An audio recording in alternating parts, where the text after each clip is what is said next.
You're scrolling through your phone, and that familiar tightness creeps into your chest.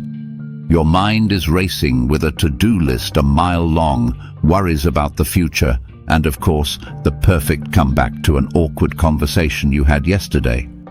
If you feel like you're living in an age of anxiety, you're not wrong. We're constantly pushed to be more productive, more connected, more optimized.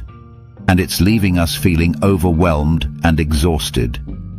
You've probably tried the mindfulness apps, the breathing exercises, maybe even a digital detox or two. And they can help for a minute. But that background hum of anxiety, that constant state of overthinking, never really goes away. It's like a radio station playing static that you just can't quite tune out. But what if the most powerful tool for calming your mind wasn't on your phone, but was first taught over 2,000 years ago? This isn't some new trend, but a battle-tested philosophy designed for the chaos of the real world. It was born in ancient Greece and refined by Roman emperors, playwrights, and merchants who dealt with war, plague, and political turmoil.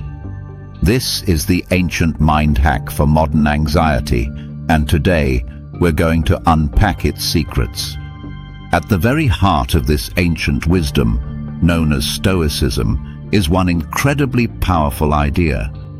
The Stoics called it the dichotomy of control, which is a fancy way of saying some things are up to us and some things are not. The philosopher Epictetus, who was born a slave and rose to become one of Rome's most revered teachers, put it pretty much just like that. That's it. That's the filter for your entire life. The Stoics argued that most of our anxiety comes from a simple mistake. We burn our energy trying to control things that are fundamentally outside of our control. Think about it. You can't control the traffic. You can't control your boss's mood. You can't control what other people think of you. You can't control the economy or a surprise rainstorm. Worrying about these things is like trying to yell at the ocean to be quiet. It's not just pointless, it's exhausting. So, what can you control? Your thoughts, your judgments, your reactions, your choices.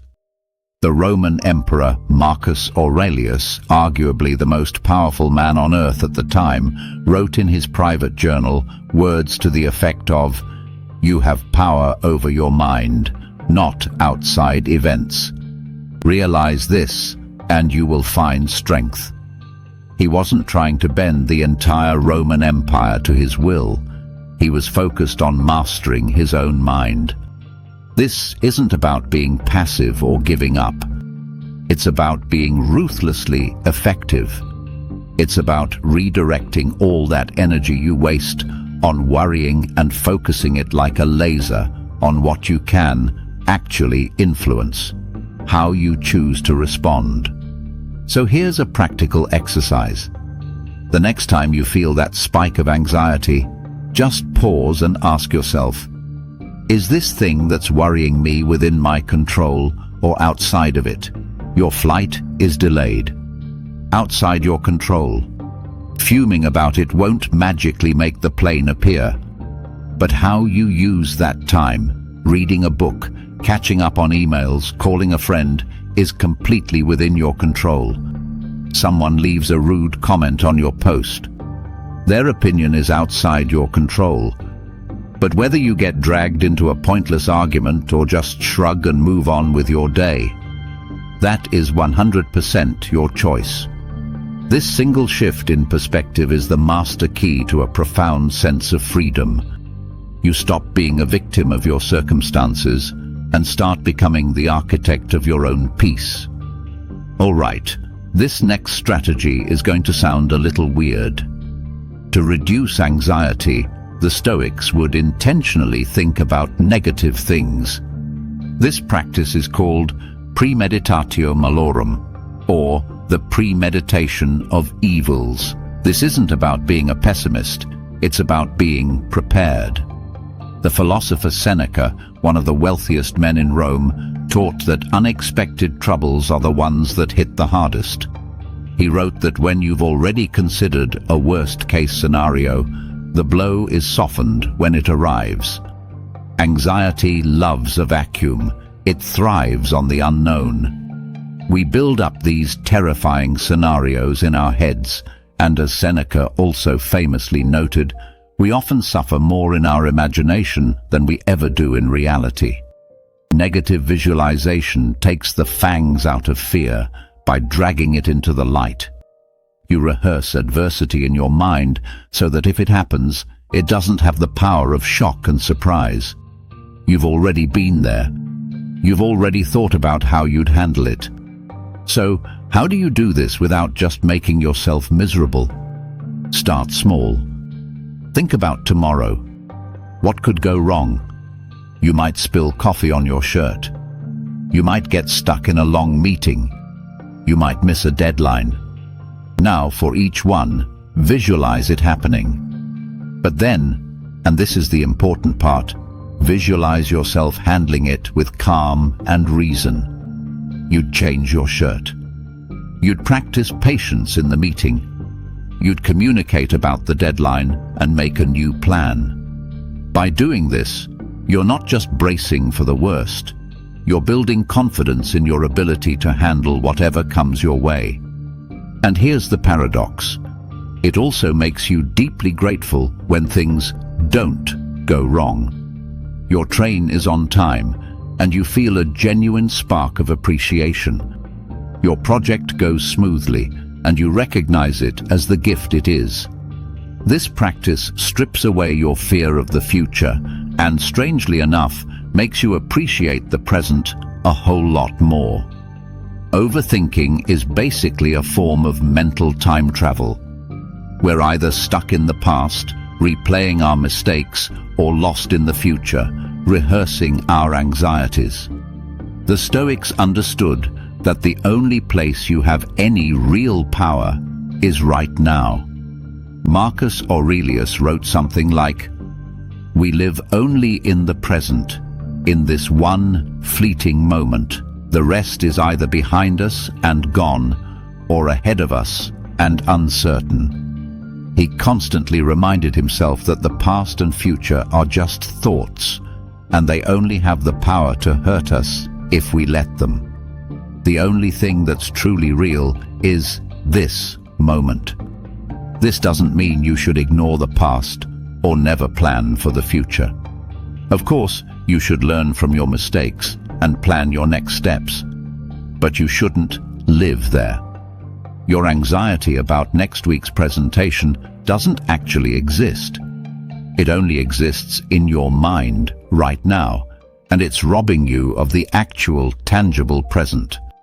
As Marcus Aurelius put it, in essence, never let the future disturb you. You will meet it, if you have to, with the same weapons of reason which today arm you against the present.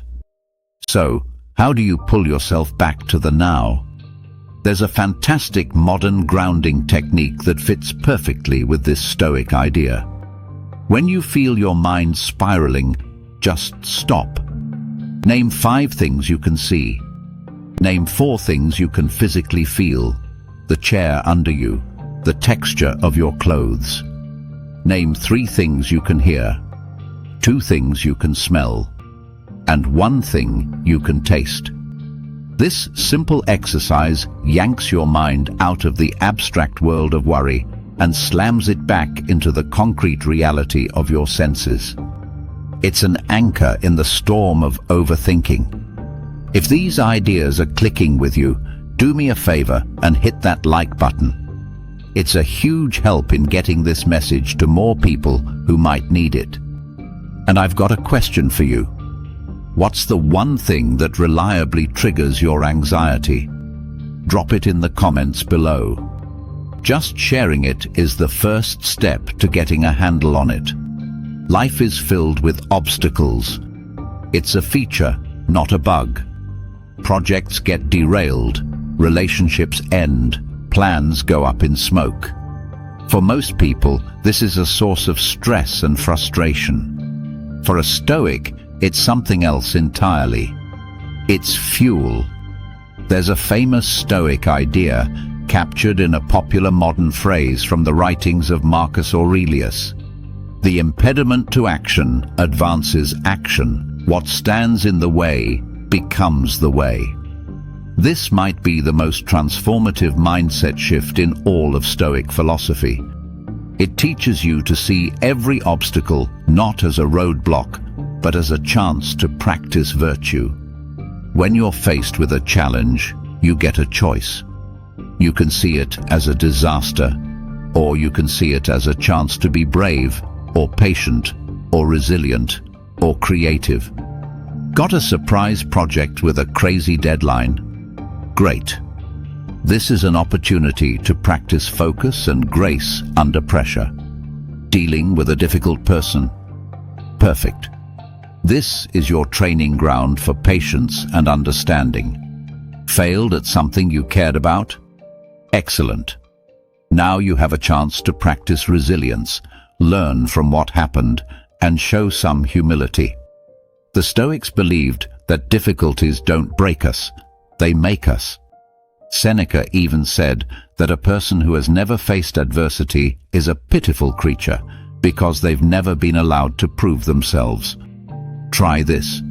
The next time you hit a setback, instead of thinking, "This is a problem," ask yourself, "What virtue is this giving me a chance to practice?" This simple question flips you from being a passive victim to an active participant.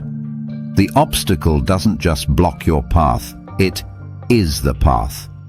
You become an alchemist, turning the lead of hardship into the gold of character. In our modern world, we're basically programmed to always want more. A better job, a bigger house, more followers.